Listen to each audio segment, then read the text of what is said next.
গুরুজন এবং আমার প্রিয় ভাই বোনেরা, ঠাকুরগাঁয়ে আমি এই প্রথম বক্তৃতা উপলক্ষে দাঁড়িয়েছি।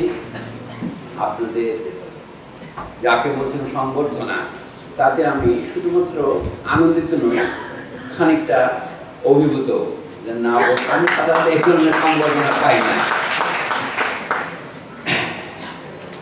জনাব ডক্টর শহীদুজ্জামান সাহেব এবং আমার মুরব্বী মাহবুব সিদ্দিকী সাহেব, তারাই প্রথম আমাকে আসবার জন্য অনুপ্রাণিত করেছেন এবং আমি কৃতার্থ বোধ করছি যে আপনাদের সামনে একটু দাঁড়াতে পেরেছি। এই যে আমরা শব্দটা ব্যবহার করি সংবর্ধনা, যদি এটা কঠিন বাংলা শব্দ, এটা যদি সহজ করে দেখেন, কোনো মানুষকে সম্যকভাবে বাড়িয়ে আনা, এটাকেই বলে সংবর্ধনা। তো সেই দিক থেকে বললে সব কিছুর মধ্যে একটু বাড়াবাড়ি আমরা করি। আমি হয়তো অত বড় মানুষ নই আপনারা যতটা ভাবছেন, আমি অত্যন্ত সাধারণ মানুষ। কিন্তু এখানে এসে যেটা আমাকে বিশেষভাবে মুগ্ধ করলো আজকে, সেটা হচ্ছে আহমদ ছফার একটি কবিতা আপনারা যে অসাধারণ নাট্যরূপ দিলেন এবং পরে আমাদের শোনালেন। এই কবিতার সাথে আমার ব্যক্তিগত একটা স্মৃতি আছে। আমি 1976 সনের মাঝামাঝি ঢাকা বিশ্ববিদ্যালয়ে ভর্তি হই। তার এক বছরও পূর্ণ হয়নি, পরের বছর 77 সনের ফেব্রুয়ারি মাসে এই কবিতাটি প্রকাশিত হয়। বাংলা একাডেমিতে তখন আমিও নিয়মিত যাওয়া আসা করতাম। 21-এর সংকলন বলে একটা বই প্রত্যেক বছর বেরোতো বাংলা একাডেমিতে স্বাধীনতার পর। 1977-এর যে 21-এর সংকলন, তাতেই এই কবিতার বইটি প্রথম ছাপা হয়। এটা একটা দীর্ঘ কবিতা, 30-40 পৃষ্ঠা হবে। তাতে নানা রকম ছন্দের উত্থান পতন আছে। এটা কখনো বিবৃতিমূলক সরল গদ্যে, যেটাকে বলে মুক্ত গদ্যে, কোথাও মাত্রাবৃত্ত ছন্দে, কোথাও কোথাও অক্ষরবৃত্ত ছন্দে, কোথাও কোথাও আপনার এমনকি স্বরবৃত্তেও লেখা আছে। যারা কবিতা নিয়ে কারবার করেন তাদের কাছে এগুলো স্পষ্ট। আর যারা তরুণ ছাত্রছাত্রী, অনেকে হয়তো জানেন না, শুনলেই বুঝতে পারবেন। হাজার সনের জরার বাঁধন, মুক্তিযুদ্ধকে তিনি সেভাবে চিত্রিত করেছেন। এই কবিতার পেছনের পটভূমি হচ্ছে 1971 সনের মুক্তিযুদ্ধ। যে মুক্তিযুদ্ধের লক্ষ্য ছিল বাংলাদেশের জনগণের মধ্যে সাম্য প্রতিষ্ঠিত হবে। সাম্য বলতে যাই বুঝি না কেন আমরা, অন্তত এইটা বুঝি যে বৈষম্য বৃদ্ধি পাবে না। সকলের শান্তি হচ্ছে ব্যক্তিগতভাবে প্রত্যেকের শান্তির পূর্ব শর্ত। তারপরে সমাজে প্রত্যেক মানুষ ব্যক্তি হিসেবে মর্যাদা পাবে, যে মর্যাদা তারা পরাধীন থাকার সময় পায়নি। স্বাধীন মানুষের আত্মমর্যাদা বলতে যা বোঝে তা মানে কিন্তু আত্মগৌরব নয়। তৃতীয়ত, সমাজে অন্তত একটা জিনিস থাকতে হবে, যেটাকে বলে ন্যায় বিচার, সুবিচার। যা না হলে সমাজ সমাজ হয় না। এই যে ত্রিবিধ লক্ষ্য নিয়ে বাংলাদেশের স্বাধীনতা যুদ্ধের গোড়ার দিকে 1971 সনের 10ই এপ্রিল একটি ঘোষণাপত্র আমরা প্রকাশ করতে পেরেছিলাম। আহমদ ছফা সেইটাকে অনুসরণ করেছেন। বরঞ্চ তিনি তৎকালীন যারা মুক্তিযুদ্ধের নেতৃত্ব দিচ্ছিলেন তাদের সমালোচনা করে বলেছেন, 1971 সনের 25শে মার্চ রাত্রে পাকিস্তান বাহিনী হামলা করলো, সে হামলাকে অতর্কিত বলা যাবে না। সকলে জানতো হামলাটা আসছে, কিন্তু আমাদের নেতৃত্বের যাকে বলে পূর্ব প্রস্তুতি, সেটা ছিল প্রায় শূন্যের কাছাকাছি। এর ফলে বিপুল সংখ্যক মানুষ প্রাণ হারিয়েছেন। তখন সাবেক পূর্ব পাকিস্তানের রাইফেলস, পুলিশ বাহিনী সহ যাদের হাতে, ইস্ট বেঙ্গল রেজিমেন্ট সহ যাদের হাতে অস্ত্র ছিল, তারা আক্রান্ত হয়েছেন। কিন্তু স্বাধীনতার ঘোষণা দিতে কমপক্ষে 15 দিন দেরি হয়েছে।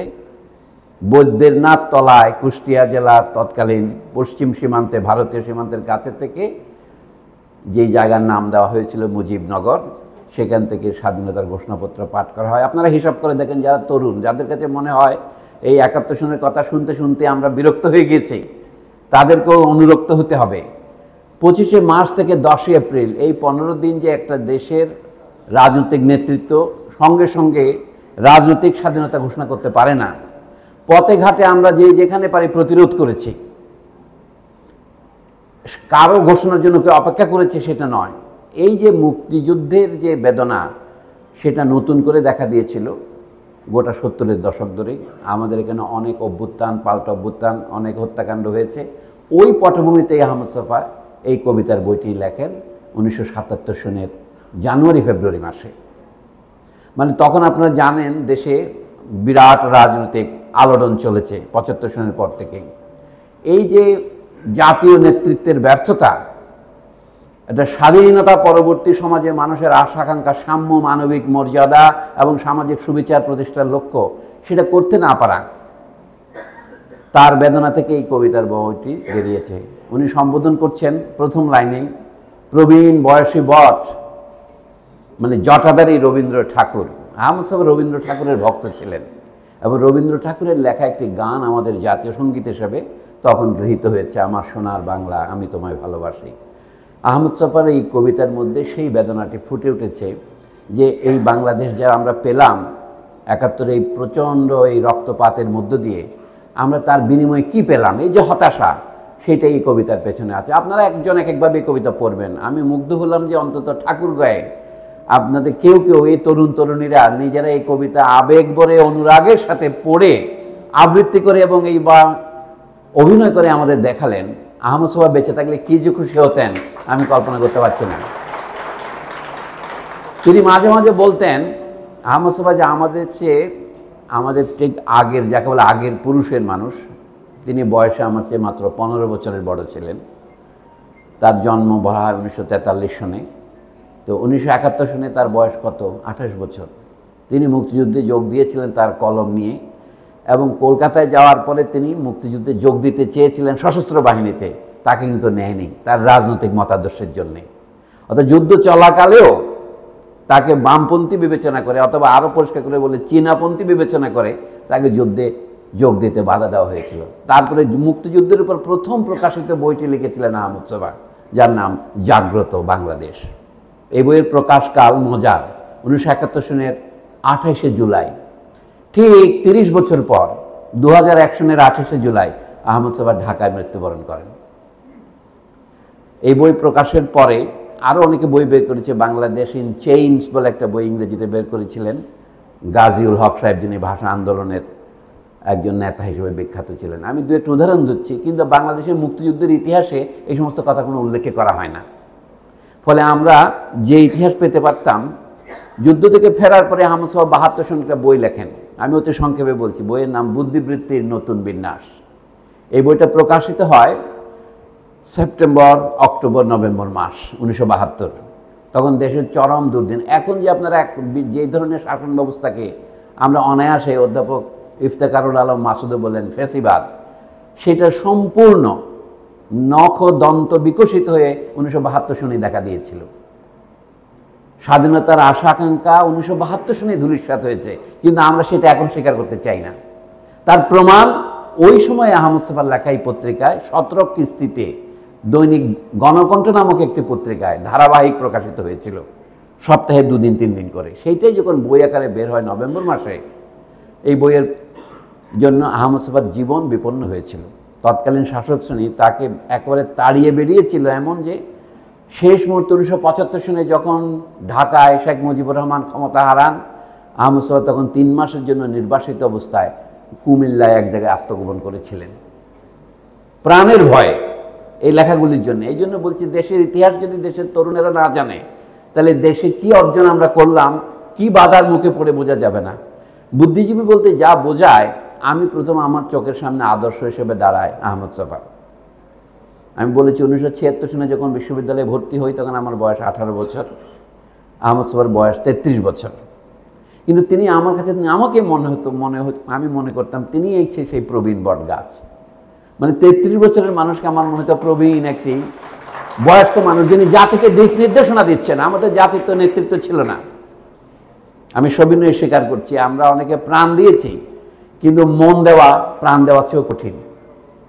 বঙ্কিমচন্দ্রের বিখ্যাত উপন্যাস আনন্দমঠের সুরায় আছে, তখন অরণ্যের মধ্যে প্রতিধ্বনি হইল, তোমার পণ কি? তখন যে সন্তানদের নেতা তিনি বললেন, পণ আমার জীবন সর্বস্ব। তখন আবার ধ্বনি হইল, জীবন সে তো অতি তুচ্ছ, যে কেউ দিতে পারে, আর কি আছে তোমার, আর কি দিতে পারো? তখন উত্তর হইল ভক্তি। আমি মনে করি বুদ্ধিজীবী তাকেই বলা হয় যার পণ শুধু জীবন সর্বস্ব নয়, যার পণ হচ্ছে ভক্তি, দেশের জন্য নিজেকে ভাগ করে দেওয়া। ভৌতিকতার উৎপত্তি ওইখানেই। আমার জীবন আমি ভাগ করে নিলাম। সেই রকম একজন মানুষ ছিলেন আহমদ ছফা। আজকে আহমদ ছফার কবিতা আবৃত্তি দেখে আমি সত্যি আনন্দের চেয়ে অনেক বেশি অভিভূতি অর্জন করেছি। এখন বলি, গতকাল আমি এসেছিলাম রাজশাহী বিশ্ববিদ্যালয়ে। সেখানে একটা সামান্য বক্তৃতার ব্যবস্থা ছিল। ওটার নাম ছিল গণতান্ত্রিক শিক্ষা ব্যবস্থা, অথবা আরও যদি বিস্তারিত করে বলি, ন্যায়সঙ্গত ও গণতান্ত্রিক জাতীয় শিক্ষানীতির উপাদান। আজকে দৈনিক কোনো পত্রিকায় এ বিষয়ে রিপোর্ট হয়েছে। আমি তার একটা পুনরাবৃত্তি করি, কারণ এখন টেকনোলজির যুগে, তথ্য প্রযুক্তির এই অভূতপূর্ব এবং অচিন্তিতপূর্ব বিকাশের যুগে কোনো বক্তৃতায় আপনাদের কাছে আর আমি নতুন করে বলতে দিতে পারবো না, কারণ সব কথাই আগে আপনারা জানেন। তবু বলার খাতিরে বলি, আমি যেই দাবিটা করেছিলাম, যদি আমরা আমাদের রাষ্ট্রকে পরিবর্তিত করতে চাই, প্রথমে জনগণের ইচ্ছা অনুসারে রাষ্ট্রকে পরিবর্তিত করতে হবে।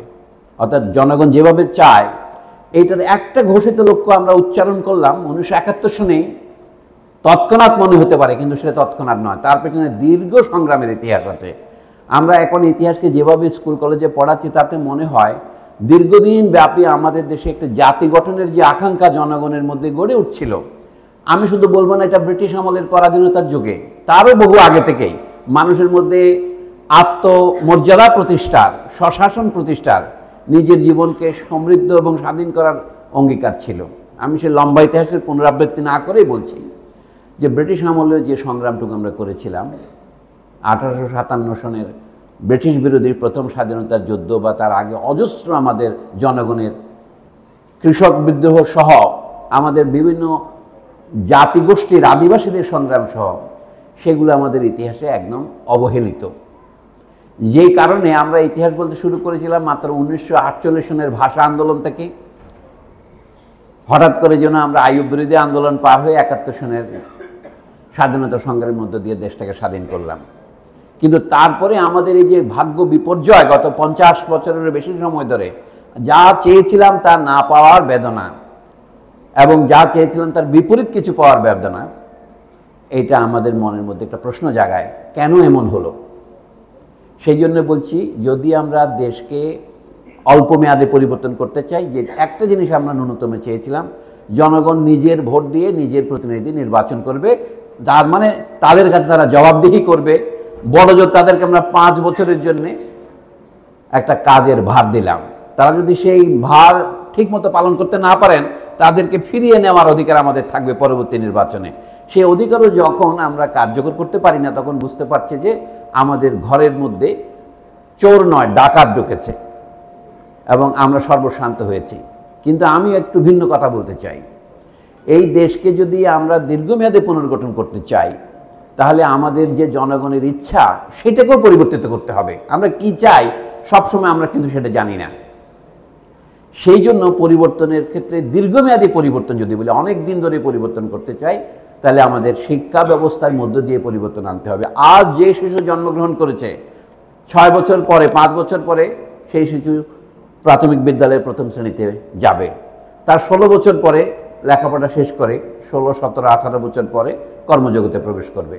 তাহলে এই যে 20-22 বছরের পরিকল্পনা, আমরা এটাকে বলি, আগের ভাষায় বলি আমরা পুরুষানুক্রমে, আজকাল বলি প্রজন্মান্তরে।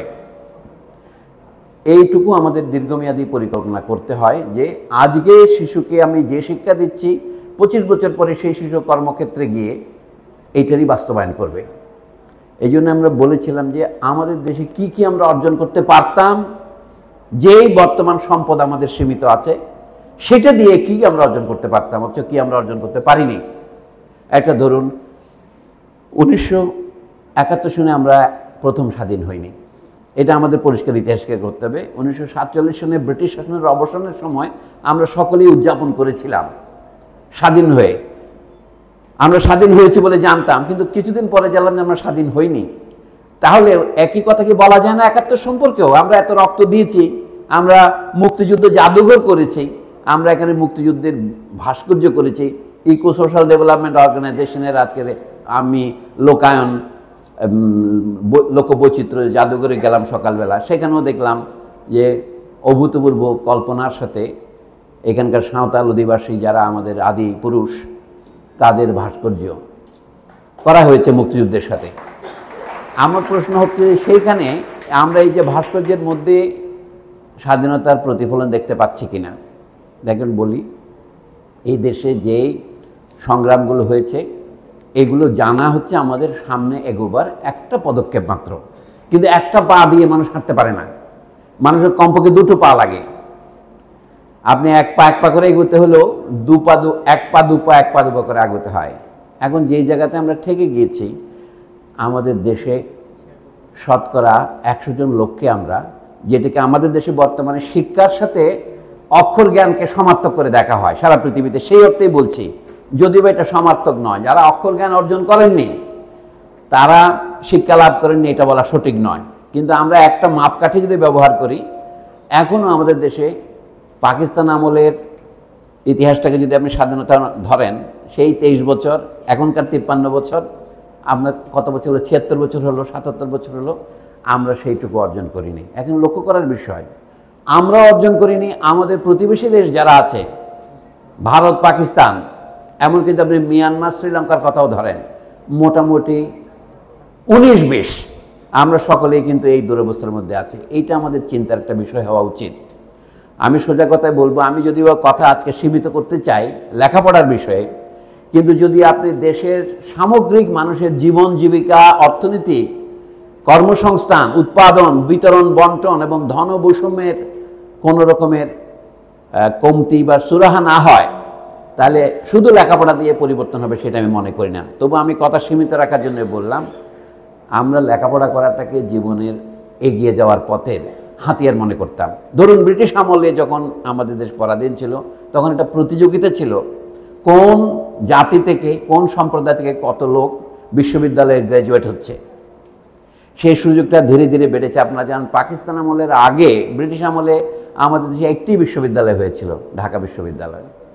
পাকিস্তানের পর প্রথম রাজশাহী বিশ্ববিদ্যালয় হলো, তারপরে পর্যায়ক্রমে ময়মনসিংহ কৃষি বিশ্ববিদ্যালয়, বাংলাদেশ প্রকৌশল বিশ্ববিদ্যালয়, ভিন্ন নামে ছিল তখন, এবং জাহাঙ্গীরনগর বিশ্ববিদ্যালয়, এইভাবে হলো।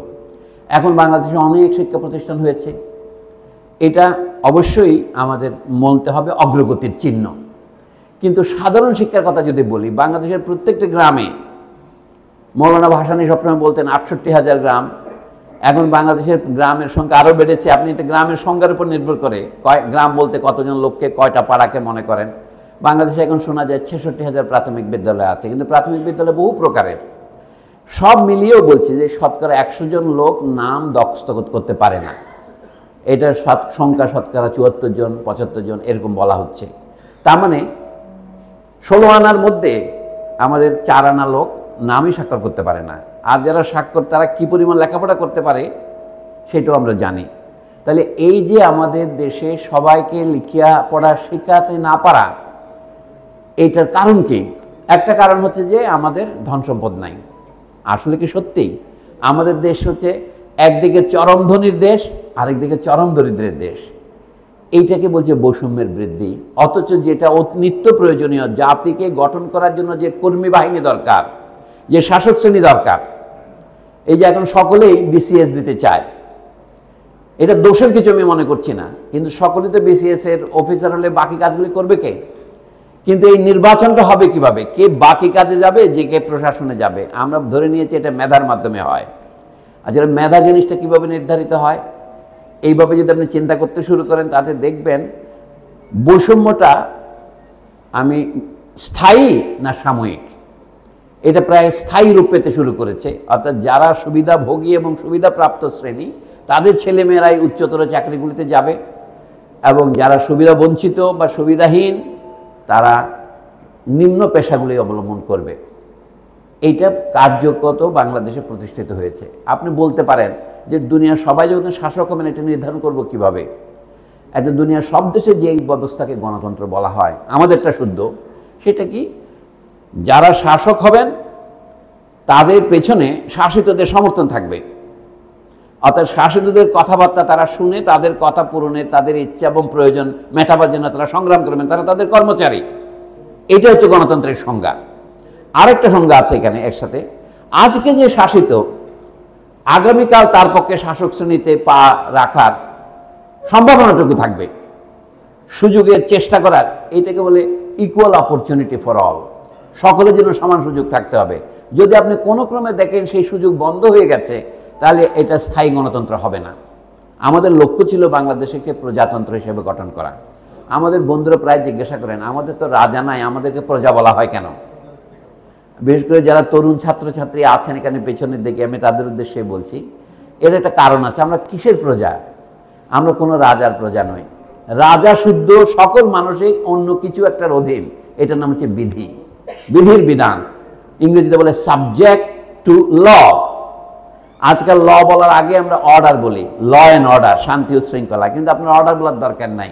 মানুষ মাত্রেই কোনো না কোনো বিধির অধীন। যেমন এই যে কথা বলছি আমরা, যদি ব্যাকরণ ঠিক না হয় তাহলে আমাকে আপনারা উন্মাদ বলবেন। বাক্য গঠনের বিশেষ বিশেষ নিয়ম আছে। আমরা কোনো মানুষ যখন পাগল হতে শুরু করে তখন তার কথাবার্তার মধ্যে বেসামাল অবস্থা দেখা দেয়। আমি চট করে ফিরে আসবো বা চট করে ঢুকে পড়বো, এই জাতীয় কথা প্রায় মাতালের কথার মতোই। বুঝতে পেরেছেন? অর্থাৎ বা তার ব্যাকরণটা সঠিক নয়। অথবা বলতে কি আমি 227 জন খুন করার লাইসেন্স পেয়ে গেছি, এটা উন্মাদ ছাড়া অন্য মানুষ বলবে না। এটাকে বলে ইনকোহারেন্ট ল্যাঙ্গুয়েজ ভাষায়। তো আমাদের ভাষার থেকেই শুরু করা দরকার। যেভাবে আমাদের গণতন্ত্রের কথা আমরা বলছি, এখানের মধ্যে অর্ডার থাকবে যে আমরা সকলেই কোনো না কোনো আইনের অধীন। সমাজে যখন আইন ভেঙে পড়ে, যখন বিধি ভেঙে পড়ে, তখন সেই রাষ্ট্র আর রাষ্ট্র থাকে না, রাষ্ট্র তখন বিকল হয়ে যায়। আমেরিকানরা একটা শব্দ বের করেছে, ব্যর্থ রাষ্ট্র। আমি সেটা ব্যবহার করতে চাই না। আমরা হয়ে যায় বিকল রাষ্ট্র, মানে অচল রাষ্ট্র হয়ে যায়। তখন রাষ্ট্র হলে রাষ্ট্র নিজেকে আবার পুনর্গঠন করে, যার নাম হচ্ছে অভ্যুত্থান। অভ্যুত্থান কথাটা একটা মস্করা নয়। অভ্যুত্থান প্রতিদিন হয় না। 1971 সনে যে ব্যাপক গণ অভ্যুত্থান হয়েছে, এটা অভ্যুত্থানই বলতে হবে, কারণ জনগণই প্রতিরোধ করেছে। এবং সেইখানে যদি একটা সংগঠিত নেতৃত্ব আমাদের থাকতো, যেটা ছিল না দুর্ভাগ্যবশত, তাহলে এই বিপুল পরিমাণ ক্ষয়ক্ষতি আমাদের হতো না। আমাদের দেশ সম্পূর্ণভাবে অরক্ষিতভাবে শত্রুর কবলে চলে যেত না। অন্তত দেশের কিছু অঞ্চল মুক্ত রেখে আমরা লড়াই করতে পারতাম। আপনি সেই যখন পেছনে ফিরে তাকান, আমাদের দেশের মুক্তিযুদ্ধ যে পায়ে হেঁটে পাশের দেশে চলে যেতে বাধ্য হলো, এখন আমরা বড় বড় করে দেখি শরণার্থীরা চলে যাচ্ছে, কিন্তু আমাদের দেশের প্রধান নেতা যে আত্মসমর্পণ করে বসে আছেন সেটা কেউ আলোচনা করেন না। শুধু আমরা তর্ক করি স্বাধীনতার ঘোষণা কে দিয়েছে, কিন্তু স্বাধীনতার ঘোষণা দেওয়ার যদি মেনেও নেই, তার পরপর যে আমাদের প্রধান নেতা আত্মহত্যা করলেন, এটাকে আমি আত্মহত্যাই বলবো ইতিহাসের কাছে, সেটাও ইতিহাসে আলোচ্য হওয়া দরকার। এই কারণেই বলছি আমাদের রাষ্ট্র ব্যবস্থা গড়ে ওঠার আগে ভেঙে পড়ছে। এইটা আমাদের বুঝে দেখতে হবে।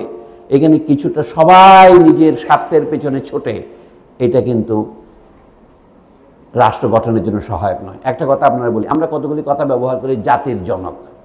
ভারত ব্যবহার করে, পাকিস্তান ব্যবহার করে, সুতরাং আমরাও করি, আমেরিকানরাও করে। আমেরিকানরা জাতির জনক করতে বহু বচন ব্যবহার করে, ফাউন্ডিং ফাদার্স বলে। আর আমরা আবার এই বিষয়ে খুব বিশ্বস্ত, মনোগ্যামাস। একটাই পিতা হইতে হবে আমাদের, একগামী পরিবার তো আমাদের, তাই না? আমাদের দুই পিতা হতে পারে না। আমাদের প্রাচীন পরিবারে আছে দেবর বলে একটা কথা আছে, মানে 2 নম্বর বর আর কি। তা আমাদের এখানে কোনো দেবর থাকতে নেই, আমাদের এখানে একজনই বর হবে, তাই না? সমস্যা কি? তো বলি, রাষ্ট্র এবং পরিবার এক জিনিস নয়। আমরা ভুলটা কোথা থেকে আসে বলি, পরিবারের মূলনীতি হচ্ছে ভালোবাসা। মা বাবা সন্তান সন্ততিকে ভালোবাসেন, তাদের কাছ থেকে প্রত্যাদন পাওয়ার আশায় নয়। যদি সন্তান সন্ততিরা বড় হয়, সুখে শান্তিতে থাকে, মা বাবাকে দেখাশোনা করবেন, কিন্তু সেই উদ্দেশ্যেই মা বাবা ছেলে মেয়েকে ভালোবাসেন এমন মনে করা ঠিক নয়। কিন্তু সমাজ যেটাকে আমরা বলি, ইংরেজিতে না বুঝে আমরা যেটাকে সিভিল সোসাইটি বলি, আমাদের জাতীয় সমাজ, দেশ জোড়া যে সমাজ, সেখানে আমরা পরস্পরের সাথে কারবার করি। আমি একটা উৎপাদন করে আপনার কাছে বিক্রয় করি, আপনি একটা উৎপাদন করে আরেকজনের কাছে বিক্রয় করেন, এইভাবে একটা নেটওয়ার্ক তৈরি হয়। এটা এইখানে আমরা পরস্পরের সেবা করি নিজ সেবা করার জন্যে। সকালবেলা যে আপনার বাড়িতে দুধ দিয়ে যায়, অথবা হকার যে পত্রিকা দিয়ে যায়, সে তার জীবিকার জন্যই করে, কিন্তু আপনার তাতে উপকার হয়। আপনি টাকা দিয়ে আপনি সেই উপকার ক্রয় করেন। আবার এই যে আমি এখানে দাঁড়িয়ে লেকচার দিচ্ছি, বিশ্ববিদ্যালয়ে দাঁড়াচ্ছি, আমার জন্য এক ধরনের উপার্জন। আপনাদের ভালোবাসা এক ধরনের উপার্জন। কাজে এই ভালোবাসা পরিবারের ভালোবাসার মতো নয়। সম্মান রেখে বলছি, আমরা বলি কি এইটা আমাদের পরিবার, এইটা আমাদের অমুক বিশ্ববিদ্যালয়ের পরিবার, যেমন আমাদের এটা ইএসডিও পরিবার, এটা ম্যাটাফোর আকারে ব্যবহার করি। সমাজ, ব্যবসা প্রতিষ্ঠান অথবা সমাজসেবা প্রতিষ্ঠান এবং পরিবার এক নয়।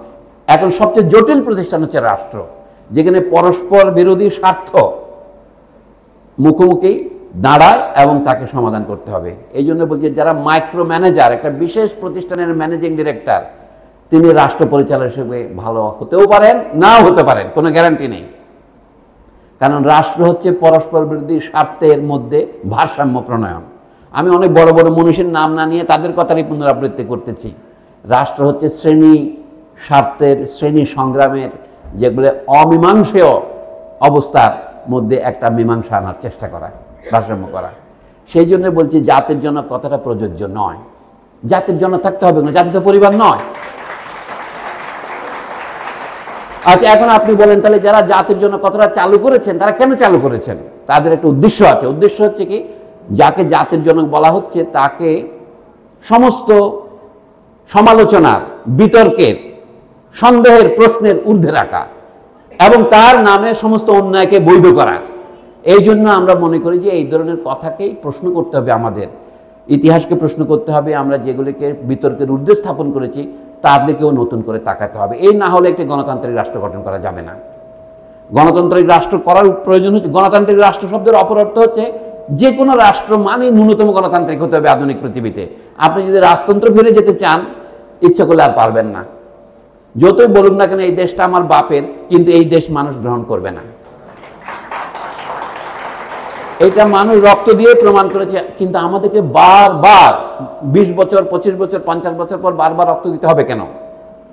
শিক্ষা আমাদের হয় না। এই জন্য বলছি, আমরা যে প্রজা, আমরা হলাম সেই বিধির বিধানের অধীন বলেও প্রজা, অথবা আমরা নিজেরা যে সংবিধান গ্রহণ করেছি সেটার প্রজা আমরা। আমি কোনো ব্যক্তির প্রজা নই। এই জন্য আমরা নাগরিক হয়েও নিজেদেরকে প্রজা বলতে পারি। এই দুটোর মধ্যে কোনো বিরোধ নাই।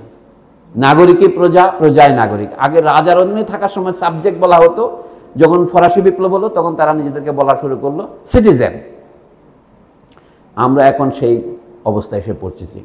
গণতান্ত্রিক সমাজের মানে হলো, আজকে যিনি শাসক তিনি কালকে প্রজার আসনে বসবেন, আর আজকে যিনি প্রজা, যদি জনগণ তাকে চায় তাহলে তিনি কালকে রাজার আসনে বা শাসকের আসনে বসবেন। এই অবস্থা তৈরি করতে হলে আমাদের যে সংগ্রামটা জারি রাখতে হবে, তার একটা নমুনা আমরা দেখেছি আজ থেকে 3 মাস আগে। ঘটনাচক্রে আজ হচ্ছে 31শে অক্টোবর। আমাদের বিশ্ববিদ্যালয়ের সামনে যেদিন আমি সেই সামান্য বক্তৃতা করেছিলাম 11 মিনিটের, সেটা ছিল 31শে জুলাই। মাসুদ সাহেব স্মরণ করেছেন। সেই দিনই আমরা এই কথাই বলেছিলাম, যারা মানুষকে হত্যা করেছে তাদের কাছ থেকে হত্যাকাণ্ডের বিচার চাওয়া নিরর্থক, তাতে কোনো কাজ হবে না। বরঞ্চ এখনো আমাদের দেশের প্রশ্ন হচ্ছে, কোনো রাজনৈতিক দলকে নিষিদ্ধ করা হবে কি হবে না। এই ক্ষেত্রে আমার মনে হয় আমাদের পরিষ্কার একটা দৃষ্টিভঙ্গি থাকা উচিত। এই অপরাধের সাথে জড়িত যারা, তারা রাজনৈতিক দলের শীর্ষ সামন্ত সদস্য হোক অথবা সরকারি কর্মচারী হোক। অনেকে বলছে যে পুলিশ নিহত হয়েছে, তো তাদেরকে বিচার হতে হবে না? কে কোন অবস্থায় নিহত হয়েছে? যুদ্ধ অবস্থায় যখন আপনি আপনার উপরে কেউ আক্রমণ করে, তখন আক্রমণকারীকে প্রত্যাঘাত করা আন্তর্জাতিক আইনেও সিদ্ধ, আমাদের দেশের ক্রিমিনাল আইনেও সিদ্ধ। একটা ক্ষেত্রে আপনি অস্ত্র ব্যবহার করতে পারেন, সেটা হচ্ছে আত্মরক্ষার ক্ষেত্রে। আপনার কারো কাছে অনুমোদন লাগবে না। যখন আপনি ডাকলে পুলিশ আসবে না, দেশের শাসন ব্যবস্থা ভেঙে পড়েছে, সামরিক বাহিনী আসবে না, তখন আপনার আত্মরক্ষার জন্য হাতে অস্ত্র তুলে নিতে হবে। এই অভ্যুত্থানের অধিকার কিন্তু জনগণ সংবিধানের মধ্যে সংরক্ষণ করে। এটারই মূল কথা হচ্ছে, সার্বভৌমত্বের মালিক, রাষ্ট্রের মালিক সম্পূর্ণ জনগণ। জনগণকে যেন এটা বারবার করতে না হয়, সেই জন্য আমাদের একটা রাষ্ট্র চালাতে হবে। সেই রাষ্ট্র হবে, তাতে নিয়মিত নির্বাচন হবে এবং সেই নির্বাচন হবে সম্পূর্ণরূপে প্রভাবমুক্ত, যাকে আমরা বাংলায় বলে অবাধ, যাতে কোনো বাধা থাকবে না, অন্য কারো নিয়ন্ত্রণ থাকবে না। এই একটা জিনিস যদি আমরা নিশ্চিত করতে পারতাম, তাহলে আমাদের বারবার অভ্যুত্থান করতে হতো না।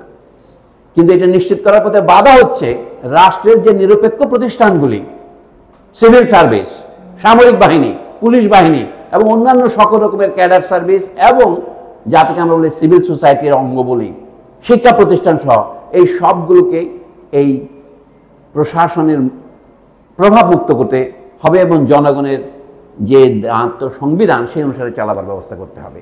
সেটাকে আমরা কী করে করব? এটাই হচ্ছে আমার বক্তব্য।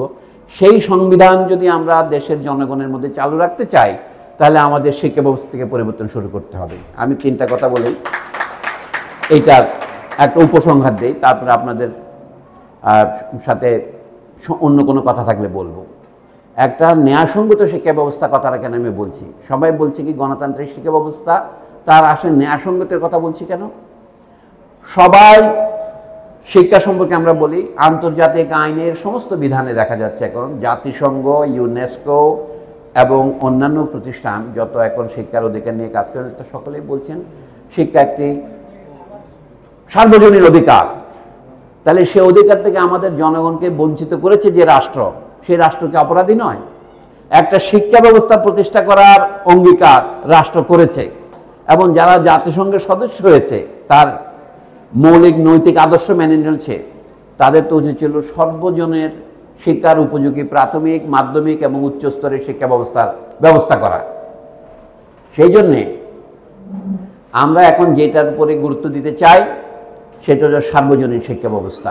সার্বজনীন শিক্ষা ব্যবস্থার পথে বাধাটা কোথায়?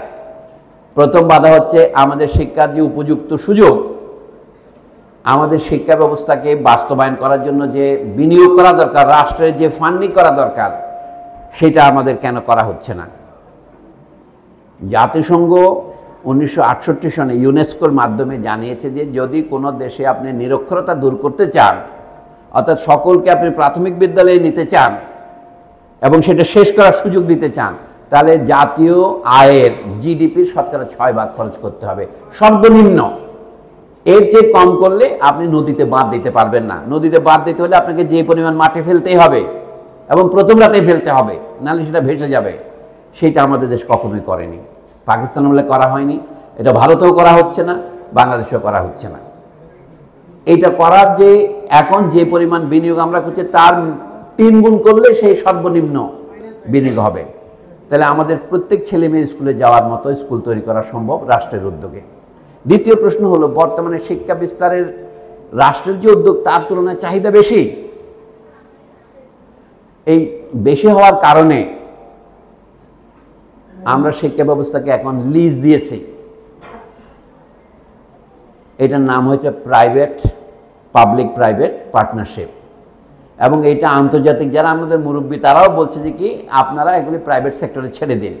কিন্তু প্রাইভেট সেক্টরে গিয়েও ধরেন গত 30 বছর প্রায় প্রাইভেট সেক্টরে আধিপত্য চলছে, কিন্তু তাতে যে জিনিসটা হয়েছে শিক্ষার প্রসার না হয়ে শিক্ষার গুণগত মানের অবসান হচ্ছে। আর গুণগত মান বৃদ্ধির জন্য আমরা আবার নতুন শ্রেণী বৈষম্য চালু করেছি। জাতীয় স্বাধীনতার সংগ্রাম ব্রিটিশ আমলে শুরু হয়েছে, পাকিস্তান আমলে সেটা চলেছে, এখনও চলছে। এই 3 যুগের সংগ্রামে আমাদের লক্ষ্য ছিল সকলে শিক্ষা পাবে তাদের মাতৃভাষায়। মাতৃভাষায় শিক্ষা না পেলে কি হয়, আপনারা এই যে ঠাকুরগাঁয়ের সাঁওতাল সম্প্রদায় সম্পর্কে সিএসডিওর একটা বুলেটিন আমি আজকে পড়লাম, তাতে দেখি চরমভাবে এরা পিছিয়ে আছে। এর একটি অন্যতম কারণ হচ্ছে তাদের শিক্ষার ব্যবস্থা মাতৃভাষায় না করা। তারপরে ওনারা পেশাগত আশাবাদের সুরে বলেছেন এখন স্কুল কলেজে কিছু কিছু সাঁওতাল ছেলে মেয়ে দেখা যাচ্ছে। কিন্তু এটা তো করুণা, যেটা অধিকার তাকে করুণায় রূপান্তরিত করা যাবে না। ছেলে মেয়ে জন্মগ্রহণ মাত্রই যেমন তার খাদ্য বস্ত্রের অধিকার আছে, যেমন তার চিকিৎসার দরকার, তেমন তার লেখাপড়া করার দরকার। আমরা যদি এই জিনিসটা নিয়োগ করি তখন আমাদের আরেকটা প্রশ্নের মুখোমুখি হতে হয়, কতটুকু লেখাপড়া না করলে লেখাপড়াটা কোনো কাজে আসে না, কাজের মতো কাজ করে না।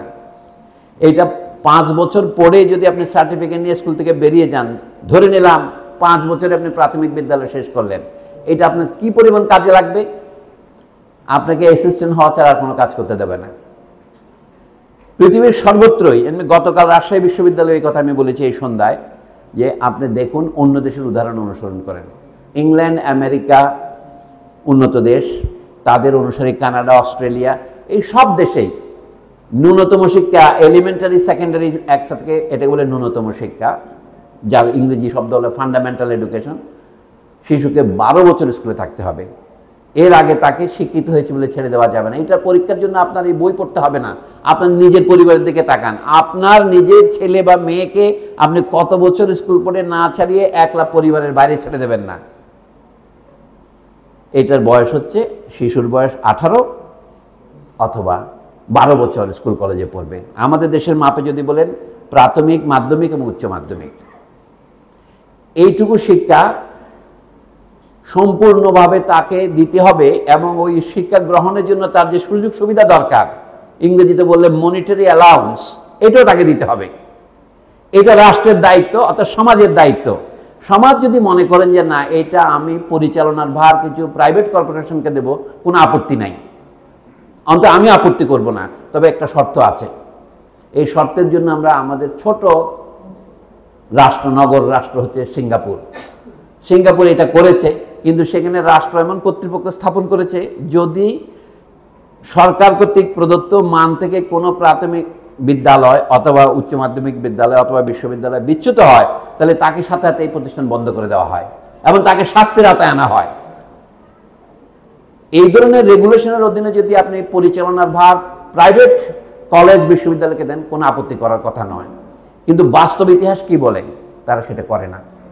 এখন দ্বিতীয় শ্রেণীর রাষ্ট্র যারা এখন আধুনিক পৃথিবীতে বড় রাষ্ট্র হয়ে উঠতেছে, চীন, নতুন যুগের রাশিয়া, আমি সমাজতান্ত্রিক যুগের রাশিয়ার কথা বলছি না, বর্তমান রাশিয়ার যে রুশ ফেডারেশন, পুতিনের দেশ, অথবা ব্রাজিল এই 2006 সন থেকে, দক্ষিণ আফ্রিকা যেগুলিকে সংক্ষেপে ব্রিক্স বলা হয়, চীন আছে সেখানে, তারা সকলেই 12 বছর পর্যন্ত শিশুর শিক্ষা অবৈতনিক এবং আবশ্যিক করেছে। রাশিয়াতে উচ্চশিক্ষার জন্য অতি অল্প কম খরচ, আপনারা জানেন ইউরোপের বহু দেশ আছে, আমি তাদের সাথে তুলনা করতে চাই না। আমাদের দেশে যদি আপনি সত্যিকারের একটি কর্মবাহিনী তৈরি করতে চান, কর্মী বাহিনী তৈরি করতে চান, যারা যোগ্য তারা শাসক প্রশাসক হবে, যারা অপেক্ষাকৃত কম যোগ্য তারা আরও ছোট কর্মীর কাজ করবে, কিন্তু সেটা নির্ধারণ করার জন্য তাদের পরীক্ষা দেওয়ার সুযোগ দিতে হবে, স্কুল কলেজ যাওয়ার সুযোগ দিতে হবে। সেই জন্য বললাম 12 বছর স্কুলে পড়া, আমাদের দেশে ইন্টারমিডিয়েট কলেজ পর্যন্ত, এই সুযোগ কোনো ক্রমে টাকা পয়সার উপর নির্ভরশীল করে ঝুলে রাখানো যাবে না। এই মৌলিক সংস্কারটা যদি আমরা করতে পারি, তাহলে দেখা যাবে কি আমাদের শিক্ষার একটা উদ্দেশ্য সফল হবে। তারপরে হচ্ছে উচ্চশিক্ষার প্রশ্ন। উচ্চশিক্ষার প্রশ্ন দেখা যাচ্ছে আমরা কি শেখাবো তাদেরকে, নাকি আমরা তাদেরকে বিদেশে পাঠাবো, আমাদের একটা দ্বন্দ্ব আছে। সেই পর্যায়ে বিদেশে পাঠালেও কোনো আমাদের বড় আকারের ক্ষতি হবে না, কিন্তু দেশে যদি বেশিরভাগকে আমরা বিশ্ববিদ্যালয় এবং কলেজ পর্যায়ে শিক্ষা দিতে না পারি, তাহলে আমাদের পক্ষে একটা দীর্ঘমেয়াদী গণতান্ত্রিক রাষ্ট্র তৈরি করা সম্ভব হবে না। তো সেটা কি হবে? এখানে দ্বিতীয় প্রশ্ন হচ্ছে আমরা কোন ধরনের শিক্ষাকে গুরুত্ব দিব। বর্তমানে সকলে জানেন ইনফরমেশন টেকনোলজি, সায়েন্স ট্রেনিং, এটার উপর গুরুত্ব দেওয়া হচ্ছে, কিন্তু এর ভালো দিকটা তো দেখেছেন, এটা হলো ঘুঘু দেখেছেন, কিন্তু ফাঁদ তো দেখেননি। মানে এক একটা মেশিন তৈরি হচ্ছে, তিনি হয়তো কম্পিউটার প্রোগ্রামিং করতে পারেন, কিন্তু তার কোনো মানবিক শিক্ষা নাই, ইতিহাস জ্ঞান নাই, তার নৈতিক শিক্ষা নাই। এই জন্য শিক্ষা ব্যবস্থা পরিকল্পনা করা শুধু শিক্ষকদের হাতে ছেড়ে দেওয়ার ব্যাপার নয়, এটা নাগরিকদের করতে হবে। আমি যদি অতি সংক্ষেপে বলি, আমরা সবাই এখন কি চাই? এমন শিক্ষা চাই যাতে চাকরি পাওয়া যায়, এটার নাম গ্লোবালাইজেশন। বলে ওয়ার্ল্ড মার্কেট ডিমান্ড, বিশ্ব বাজারের চাহিদা অনুসারে যেটাতে চাকরি পাবে, সবাই পড়লে সবাই থেকে ইঞ্জিনিয়ার হতে চায়, কম্পিউটার সায়েন্টিস্ট হতে চায়, সবাই ব্যাংকার হতে চায়। তাহলে দেশে যে কাজগুলো জনপ্রিয় নয় সেগুলো কে করবে? সেগুলোর জন্য লোক তৈরি করার জন্য আমাদেরকে অনেক দূর রশি ছেড়ে দিতে হবে। এই জন্যই শিক্ষাক্ষেত্রে রাষ্ট্র দরকার। আমরা বলছি যে সমাজের দায়িত্ব পালন করা যদি ওই যে সিভিল সোসাইটির পক্ষে সম্ভব হতো, আমি এখন কঠিন কথা বলছি, পরিবার যে কাজ করে সেটা সিভিল সোসাইটি করে না, সিভিল সোসাইটি যেটা করে সেটা রাষ্ট্র করে না। এই যে পার্থক্যটার কথা আমি বললাম, আমাদের জাতির জনক কথার মধ্যে যে ত্রুটিটা আছে এটা দেখার জন্য আমি বললাম, রাষ্ট্র পরিবার নয়, রাষ্ট্রের প্রিন্সিপাল শুধু ভালোবাসা নয়, রাষ্ট্র হচ্ছে স্বার্থের বিষয়। স্বার্থের বিষয়ে এক ধরনের ন্যায় বিচার দরকার, যেখানে ন্যায় বিচার না সেখানে রাষ্ট্র নাই। এই জায়গাতে আমাদের রাষ্ট্র ভেঙে পড়েছে। আমাদের এখানে সিভিল সোসাইটি যাকে বলা হয়, অর্থাৎ টাকা পয়সা যে যত পারে করো, টাকা বানাও, দুহাতে টাকা বানাও, নিজের সংগঠন করো, দরকার হলে টাকা 17 বিলিয়ন থেকে 34 বিলিয়ন বিদেশে নিয়ে যাও, দরকার হলে বল প্রয়োগ করে। এইটা হচ্ছে সিভিল সোসাইটি দিয়ে রাষ্ট্রকে নিয়ন্ত্রণ করা। সেটা না করে যদি আমরা রাষ্ট্র দিয়ে সিভিল সোসাইটি নিয়ন্ত্রণ করতে পারতাম, তাহলে আমাদের শিক্ষা স্কুল ব্যবস্থা ঠিক হতো। ব্রিটিশ আমলে প্রতিদ্বন্দ্বিতা হতো। এই যে আমাদের এত হাই স্কুল, এগুলি কে প্রতিষ্ঠা করেছে? সরকার প্রতিষ্ঠা করেছে। নস্যি শতকরা 3 ভাগও করে নাই, বাকি সব আমাদের বেসরকারি উদ্যোগে আমরা নিজেদের সমাজের উন্নতির জন্য একটা প্রতিযোগিতার মধ্য দিয়ে হয়েছে। কিন্তু এখন সেই প্রতিযোগিতা অন্য রূপ ধারণ করেছে, এটা চিন্তা করে দেখতে হবে। আজকে বলবো আপনাদের, দেশকে যদি আমরা ভবিষ্যতের দিকে তাকাতে বলি, 100 বছর নয়, 50 বছর নয়, আগামী 25 বছর কী হবে, এটাও যদি আমরা ভাবতে না পারি, তাহলে আমাদের পক্ষে এই রাষ্ট্রকে গঠন করা দূরের কথা, টিকিয়ে রাখাও কঠিন হবে।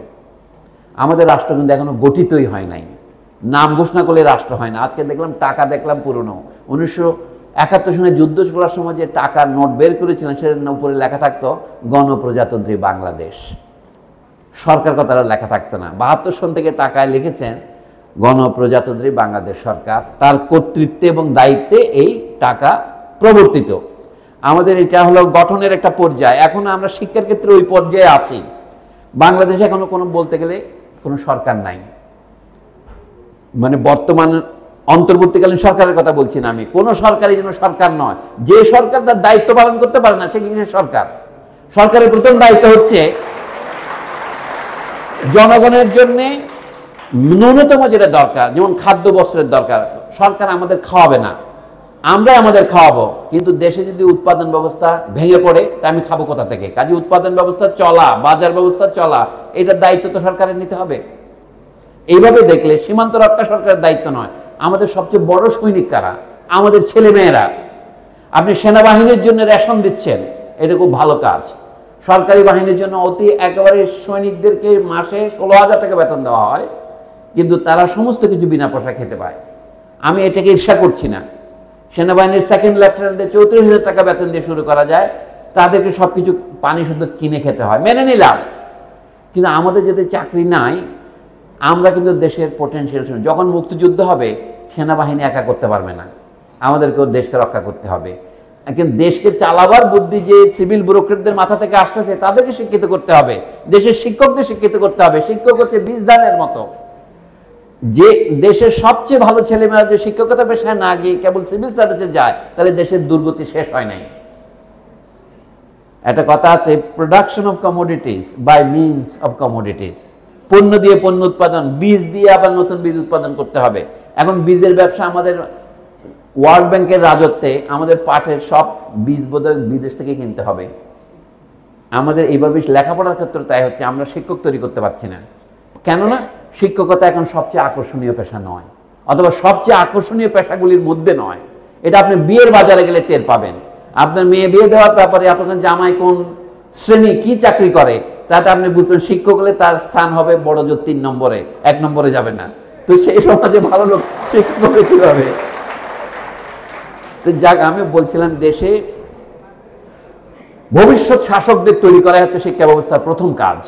দ্বিতীয় হচ্ছে ভবিষ্যৎ দেশের জন্য কর্মী বাহিনী তৈরি করা, প্রশিক্ষিত প্রকৌশলী, কৃষিবিদ, চিকিৎসক এবং সকল পেশার লোক তৈরি করা। এখন আপনি বলতে পারেন যে এটা কে কোনটাতে যাবে, সেটা তার মনের প্রবৃত্তি। কে কবি হবে, কে ইঞ্জিনিয়ার হবে, এটা আমরা আগে থেকে বলে দিতে পারি না, কিন্তু সেটা শিক্ষকেরা বলতে পারবেন। যদি একটি ছেলে বা মেয়ের সাথে আপনি 10 বছর কাটান, 12 বছর কাটান, আপনি বুঝতে পারবেন তার কোথায় যাওয়া উচিত। তবে শিক্ষকেরাও তা কাউকে চাপিয়ে দেবেন না যে তোমাকে ইঞ্জিনিয়ার বা ডাক্তার হতেই হবে। ছাত্র বা ছাত্রীর যে বাসনা, তার মনের যে প্রস্তুতি, তার ইংরেজিতে বলে ইনক্লাইনেশন, অ্যাটিটিউড, অ্যাপটিটিউড, এইটা নিয়ে তাকে নির্দেশনা দেওয়ার দায়িত্ব শিক্ষকদের। অথবা শিক্ষকদের সহায়তায় ছাত্রছাত্রী এই সিদ্ধান্ত নেবেন। এখানে শিক্ষক বলতে মা বাবাও অন্তর্ভুক্ত, তারাও শিক্ষক। এই আমরা সমাজ থেকে দেখেই শিখি। এই জিনিসটা যদি আমরা করতে পারি, কিন্তু শিশুর বাসনাকে পূরণ করার জন্য রাষ্ট্র কেন তাকে সাহায্য করবে না? আমার বক্তব্য হলো, আমরা সেনাবাহিনী তৈরি করছি কি জন্য? প্রতিরক্ষার জন্য, এবং স্থায়ী সেনাবাহিনী রাখছি, এখানে এখানে ক্যান্টনমেন্ট রাখছি। কিন্তু আমাদের বিশ্ববিদ্যালয়গুলি, আমাদের কলেজগুলিতে ক্যান্টনমেন্টের চেয়ে বড় ক্যান্টনমেন্ট। কারণ এখান থেকে ক্যান্টনমেন্টের লোকেরা আসে, এখান থেকে আমাদের প্রশাসকেরা আসে, এখান থেকে আমাদের সবচেয়ে জ্ঞানী গুণী আমাদের বুদ্ধিজীবীরা আসেন। এই যে আমাদের দেশ এখন প্রায় বুদ্ধিজীবী শূন্য হয়েছে কি জন্য? আহমদ সুবাহ সেই 72 সনের বইতে লিখেছিলেন, বুদ্ধিজীবীরা যা বলতেন শুনলে বাংলাদেশ স্বাধীন হতো না। আর এখন যা বলছেন, মানে 72 সনে, শুনলে দেশের সমাজ কাঠামোর আমূল পরিবর্তন হবে না। তার কথা কি 100% সফল হয়নি এই 53 বছরে? কেন হয়েছে? দেশের সমাজ কাঠামোর আমূল পরিবর্তন হয় না। কি হয়েছে? সমাজ কাঠামোর স্ফীতি হয়েছে। দেশে নতুন নতুন ধনিক শ্রেণী গড়ে উঠেছে, এটা আপনি অস্বীকার করতে পারবেন না। এবং ধনিক শ্রেণীর সাথে আরও অনেক রোগ এসেছে, মেদ রোগ এসেছে, স্ফীতি রোগ এসেছে। দেশে যখন খাদ্যে ভেজাল বেড়েছে, উৎপাদনও বেড়েছে, জনসংখ্যাও বেড়েছে, কিন্তু সাথে সাথে কতগুলি রোগ বেড়েছে। সবচেয়ে মজার বেড়েছে কি, দেশে মাতৃভাষায় শিক্ষা লাভের অধিকার ক্রমশ সংকুচিত হয়ে এসেছে। এখন আপনাকে যদি ভালো শিক্ষিত হতে হয়, এখনো বিদেশি ভাষার উপরেই আপনার পড়াশোনা নির্ভর করছে, শুধু উচ্চ পর্যায়ে নয়, নিম্ন পর্যায়েও। এইগুলি আমাদের ভাববার বিষয়।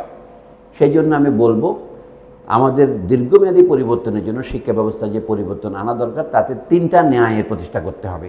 প্রথম হচ্ছে সকলের শিক্ষালয়ে যাওয়ার সুযোগ অবাধিত করতে হবে, যেন বাধা না থাকে।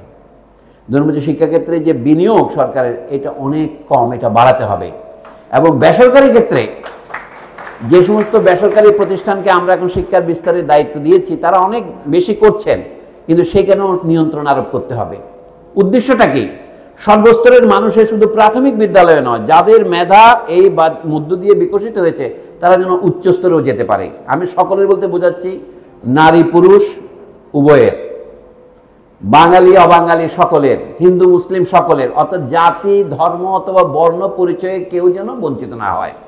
এই জিনিসগুলো নিশ্চিত আমরা কিভাবে করতে পারি? আইনের মাধ্যমে করা যায়, আর সমাজে পরিবর্তনের আন্দোলনের মধ্য দিয়ে করা যায়। আজকে আমাদের এই জায়গাতে দাঁড়াতে হবে। আরেকটা হলো, দেশে আরও একটা বৈশিষ্ট্য আছে। আমি যেহেতু উত্তরবঙ্গে দাঁড়িয়েছি বলে বলছি না, আমি দক্ষিণবঙ্গে দাঁড়িয়ে ওই কথা বলি, যে আমাদের দেশের উন্নতির আরও একটা বৈষম্য আছে। পাকিস্তানে আমরা আঞ্চলিক বৈষম্যের কথা এত বলেছি বলেই হয়তো এখন আমরা এটা আর বলি না। আমাদের শিল্প বিকাশের ক্ষেত্রেও উত্তরবঙ্গ এবং দক্ষিণবঙ্গের অন্যান্য অঞ্চলের মধ্যে কর্মসংস্থানের ক্ষেত্রে, মজুরির ক্ষেত্রে, জীবনযাপনের মানের ক্ষেত্রে বিস্তর পার্থক্য আছে। বলছেন আমাদের ঠাকুরগাঁ একটা ছোট শহর, ঠাকুরগাঁ একটু স্নিগ্ধ নাগরিক শহর, এখানে 100 বছর আগে পত্রিকা হয়েছে। রঙ্গপুর কিন্তু আরও এগিয়ে। বাংলাদেশের কালচারাল নেতৃত্বের ক্ষেত্রে রাজা রামমোহন রায় রঙ্গপুরে চাকরি করেছেন। এই রঙ্গপুর বার্তা, রঙ্গপুর প্রকাশিকা, এখন রংপুর বলি আর কি আমরা। রংপুর বলেন আর রংপুর বলেন, জায়গা তো একটাই। সেই জায়গাতেও এখন উত্তরবঙ্গ তুলনামূলকভাবে অনেক বেশি কম সুবিধাপ্রাপ্ত। এই ধরনের বৈষম্যগুলিও আমাদের নজরে আনতে হবে। যদি আপনি নজর থেকে বাদ দেন, অর্থাৎ জাতীয় বিনিয়োগ, অর্থনৈতিক বিনিয়োগ যদি এক্ষেত্রেও না বাড়ান, তাহলে কিন্তু কর্মসংস্থানের বৃদ্ধি এখানেও হবে না। আমার মনে হয় আমরা সত্যিকারের বৈষম্যমুক্ত বাংলাদেশ যদি চাই, আমাদের আঞ্চলিক বৈষম্য, জাতিগত বৈষম্য, ভাষাগত বৈষম্য, ধর্মীয় বৈষম্য করতে হবে। 1947 সনের 2টা পাকিস্তান এবং ভারত হয়েছিল। এই বৈষম্য ভারতেও তীব্র, পাকিস্তানেও তীব্র, যার চাপে পাকিস্তান ফেটে গেছে। কিন্তু এখন যে বাদ বাকি পাকিস্তান আছে, সেটাও কিন্তু মাল্টি ন্যাশনাল স্টেট। আমাদের বাংলাদেশ তুলনামূলকভাবে কম মাল্টি ন্যাশনাল, কিন্তু এখানে যে সমস্ত জাতি আছেন যারা সংখ্যায় কম, কিন্তু তাই বলে তাদের নাগরিকত্ব বা দাবিতে তো কম হতে পারে না। এটা হলে বাংলাদেশ নিজেই নিজেকে পরাজিত করবে। উত্তরবঙ্গে আমরা যেই সংখ্যালঘু জাতিগুলো আছে, যাদেরকে আমরা আগের আমি এটাই বলি, গত সরকার এদেরকে ক্ষুদ্র নৃতাত্ত্বিক গোষ্ঠী এইসব বলে অশ্লীল শব্দ প্রয়োগ করেছেন। এমনকি পাশের দেশ ভারতেও তাদেরকে আদিবাসী বলা হয়, এবং ভারতে আদিবাসী বলার বিরুদ্ধেও আপত্তি আছে।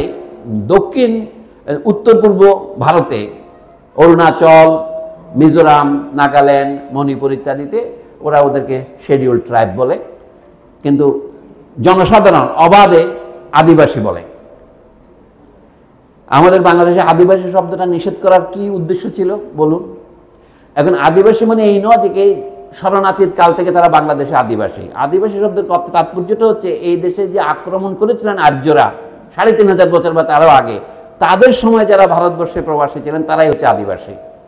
আমরা যারা আর্যদের সূত্রে আর্য গৌরব দাবি করি, আমাদের নাসারন্ধ্র একটু মোটা, আমাদের কান একটু খাড়া, এইভাবে যারা জাতিগত আধিপত্য দাবি করেন, তাদের মাপে আদিবাসী। ভারতবর্ষের বড় বড় ভাষাগুলিকে 3 গ্রুপে আপনারা জানেন ভাগ করা হয়।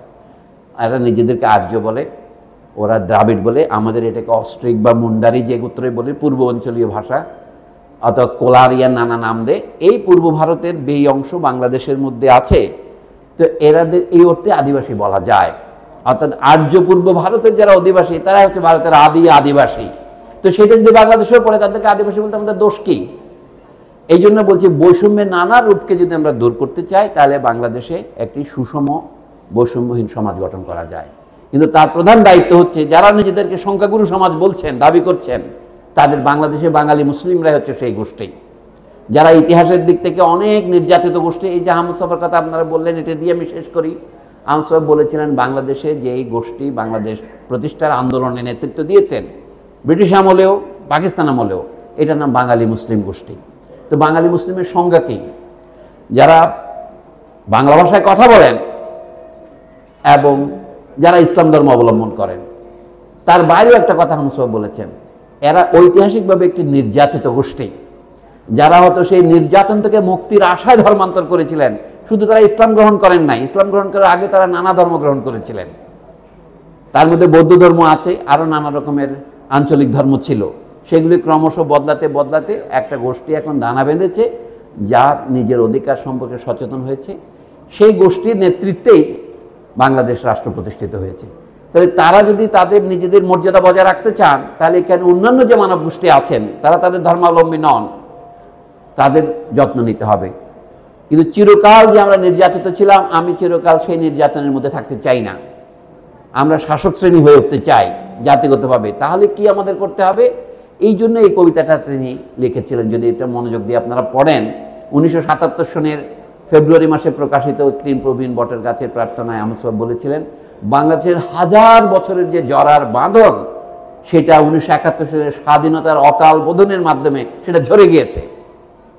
কিন্তু সেই ঝরে যাওয়াটাকেও আমরা ধরে রাখতে পারি না। বিগত 53 বছর আমরা এই অসাধারণ একটা শ্বাসরুদ্ধকর অবস্থার মধ্যে ছিলাম।